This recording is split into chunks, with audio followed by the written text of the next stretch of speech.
Today I'm going to show you how I made this spicy Italian sausage and how I made this Italian sausage sandwich. My name's Greg. Welcome to the Gourmet Woodsman. What I have here is a pork butt. I got mine bone in because it's cheaper that way. Now pork butt's going to generally be the right fat content, going for 25 to 30% fat for most sausages. If you feel like your pork butt is a little lean, you can always add some pork belly or some back fat. This Italian sausage, you could just get already ground pork as long as it's 25 to 30% fat. It'll be fine. Just gonna work my way around the bone with the tip of my knife. As always, work with a sharp knife. The most dangerous tool out there is a dull one. There's the one bone in a butt. Why do they call the shoulder a butt? It's a long story. I'm just gonna cut these into pieces that fit nicely in my grinder, maybe even a little smaller so that it chills a little faster. And while I'm doing that, I'll just kind of be checking over, make sure I didn't get any little pieces of bone fragment or anything. Italian sausage is probably the most common sausage in North America. It's my understanding it's probably more common in North America than it is in Italy. And there's really quite a lot of variation. Generally they'll have some basil, oregano, usually gonna have fennel. Italian sausage often comes mild, hot, or sweet. It's gonna have some pepper flakes for the heat. Obviously a mild sausage will have less pepper flakes than a hot sausage. And if you want to make it a sweet sausage, just leave it out. And you don't actually need a fancy scale. It's like cooking. I don't always use measuring spoons. I spice things according to what I think they're going to need.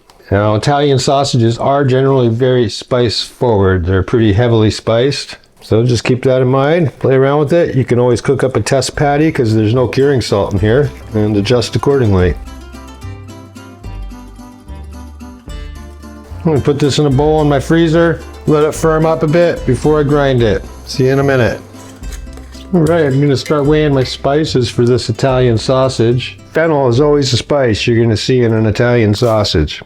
And kind of a lot of it sometimes. I weighed my fennel up first because I'm gonna put it in a dry, cold pan and start toasting it while I keep weighing up other spices. Next, I'm gonna weigh up some black pepper. I'm also gonna add some coriander. So that's how much I'm using. I'm making about 2,000 grams of sausage here. Next, I'm going to weigh my anise. And anise is one of those ones that's not always going to be in there, but anise goes really well with fennel. They complement each other. They're both kind of licoricey. I'm going to put my anise in my mortar and pestle.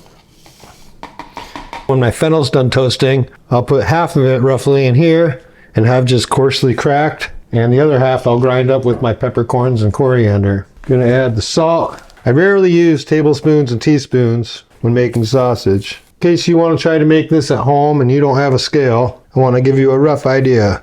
Okay, so that was basically 3 tablespoons of salt for my 2,000 grams of sausage. However, I'm using diamond crystal salt. If you're using Morton salt, you're probably going to want to use closer to a tablespoon and a half because by volume, Morton's is much heavier. A cup of Morton's weighs almost twice as much as a cup of diamond crystal. Just gonna put roughly half of my fennel into my mortar and pestle. Oh no, I just spilled all my peppercorns.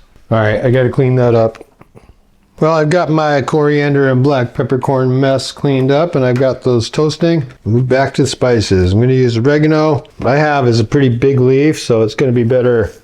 I wanna wake these up by crushing it a little bit. This does take quite a bit of spice. Next, dried basil. I'm also going to use a little bit of this whole Italian seasoning, and this has got marjoram, sage, savory. Figure, hey, why not? Going to use a bunch of granulated garlic. Can't have an Italian sausage without some garlic in it. And if you don't have granulated garlic, you can use garlic powder.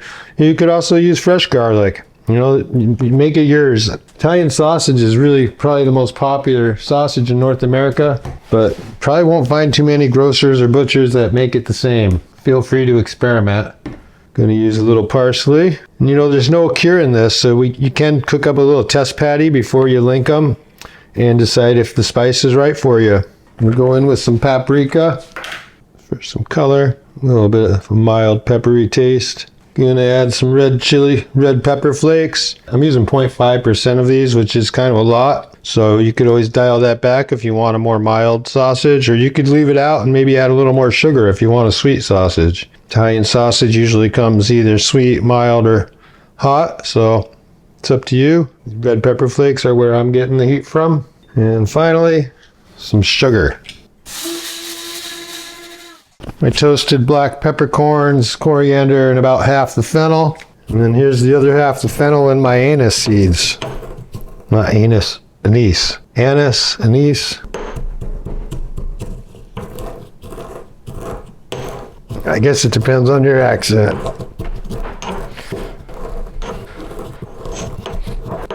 All right. Add those in there. Now, if you make sausage periodically, you'll know that's quite a lot of spice for 2,000 grams of sausage. Especially there's no binder in here. I'm not using the binder in the sausage today. I put a lid on it. Just mix that up real good till it comes together into one nice powder. I'm going to set that aside till I'm ready to use it. I've had my meat in the freezer. It's 30 degrees, which is just perfect for this. If you can see, I've got 7mm plate on my grinder. This has been in the freezer as well. Everything's nice and cold. Let's grind the meat for this Italian sausage. And I try not to use the plunger. You shouldn't have to. Just let it grind as it will.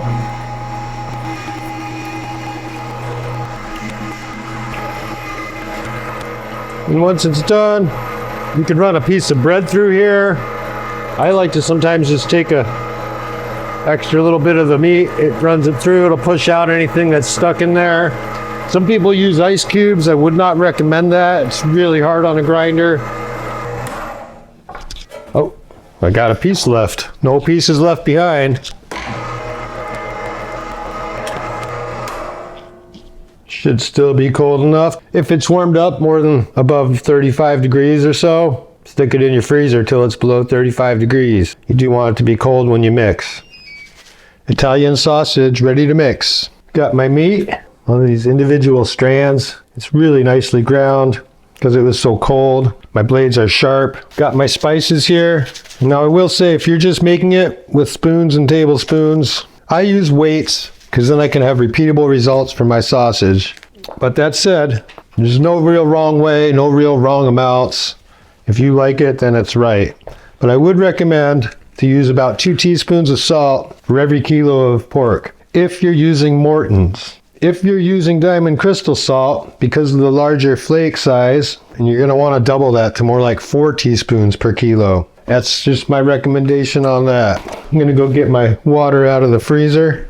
What I have here is 3 parts water, 1 part red wine. I wouldn't go a whole lot more red wine than that, or it will kind of take over your flavors. You know, you want it to add to it, not overpower it. At least that's what I want. And now we just mix. And again, this sausage here, it has no binder. You know, binders, they're helpful and they do help you get a nice consistent bind, as the name would imply, but they aren't necessary. And then a sausage that might be used crumbled more, like this could very well be mixed into a meatball, you know, browned and put in a marinara sauce, crumbled up on top of pizza. That's what I'm going to do with some of it. And you don't always need a binder. So I'm going to mix this till I get a good amount of protein extraction.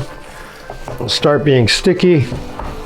Start trying to rip my gloves off. It'll start lifting the bowl up. This will start to look furry. You'll see strands reaching out. Those are the strands of myosin and actin. And yeah, we'll just keep doing that till that happens. Okay, we're about there. Let me show you. This is kind of lifting the bowl up. It's starting to want to take my gloves off. I put a piece on my hand, it sticks real well. If you look close, you see it's getting a little stringy. It gets these little pieces reaching out. And that's how I know it's done. And I will say, there's a sweet spot when mixing sausage. If you don't mix it enough, your sausage will be crumbly. If you over mix it, your sausage will be a little dry. Unfortunately, like many things in life, it's the mistakes that help you realize where the right spot is. You don't always figure it out when you just get it right. It's by getting it wrong that you figure out where the sweet spot is.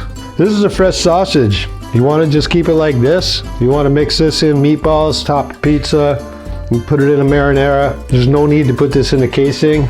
Because there's no curing salts, we can cook a patty up right now and taste it for seasoning, which I think I'll do. I know my seasoning's good because I followed the exact weights. I'm gonna cook a patty up anyway because I'm kind of hungry. Let's give this little patty a taste. And that is nice. It's got a nice amount of heat. If you wanted it really hot, you could add more, but this has a good amount of spice. I would not call this mild. If you're really into the heat, you could go heavier.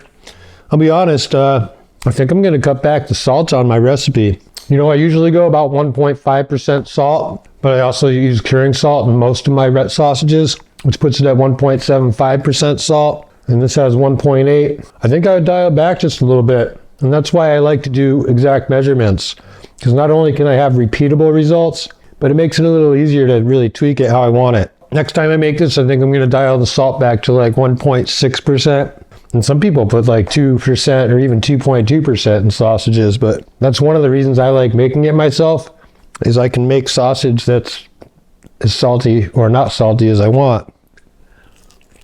But man, it is packed full of flavor, definitely getting all those Italian herbs, very fennel forward. It's a really good sausage. Can't wait to put this on a pizza. Time to stuff my Italian sausage. I just want to pack it in as tight as I can, try to eliminate any air pockets. You can see it's packed in there pretty tightly. That's pretty good to go. I'm going to take my lid. Sometimes I like to just give it a little shot of some oil, rub that around, just make sure that's lubricated. Then I'll just thread that onto my stuffer.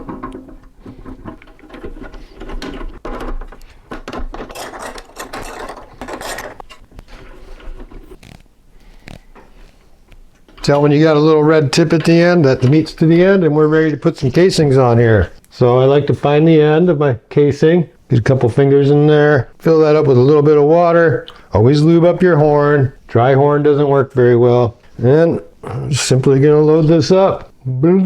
I know it's not original, but I still think it's funny. Can I say I'm a grown adult, but I have a childish sense of humor. Grab my table, can tie a little knot on the end. Poke a couple holes just to let the air out. And by the way, I'm using 30-32 casings. If you're going to put them in a bun, I find that to be a really good size. But now we're just going to stuff them. You want them pretty tight, but not super tight. You want them loose enough that you can pinch them to link them.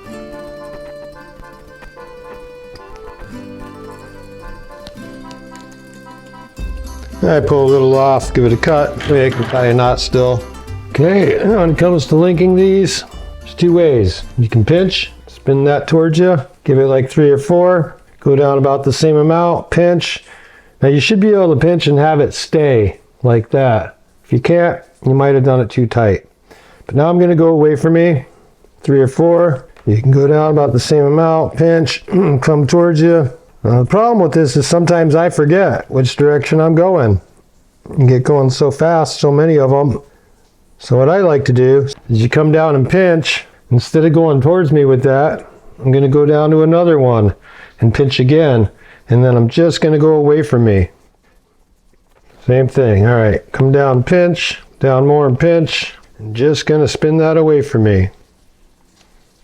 If you really want to get uniform ones, you can put a mark on your tray and then they'll all come out a little more uniform. I'm not too worried about it. And if it's a little loose, give it an extra spin. Not too shabby. Now, anywhere you see an air pocket, just want to release that air. Doesn't hurt to give them a few pricks anyway. Don't need to go too crazy. And flip it over, do the same thing. Not too many air pockets. These are looking pretty nice and plump. Feeling pretty good about that. So these are a fresh sausage. You could cook them up right now. If you leave them in the refrigerator overnight, the flavors will continue to get to know each other. They'll be a little better.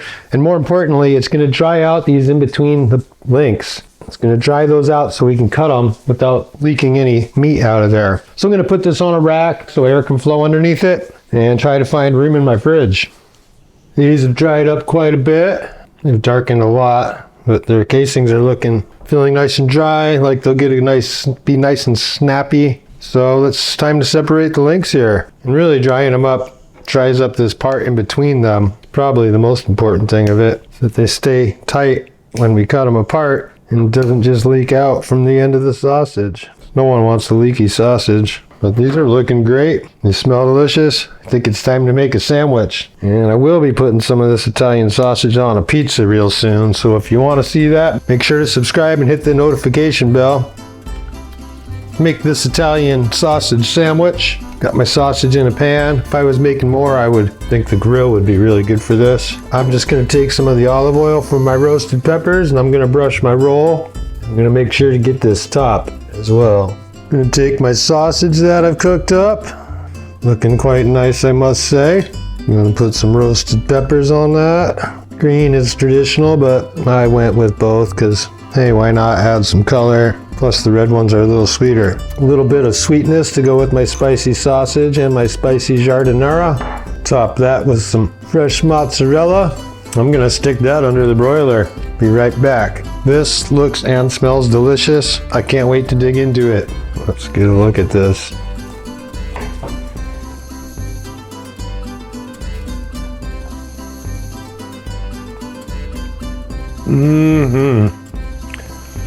All right, folks, I gotta sit down and eat this. If you liked this video, if you learned anything, if you found it entertaining, give it a big old thumbs up. Consider subscribing to my channel for more of this kind of content. Put some love into your food. Peace.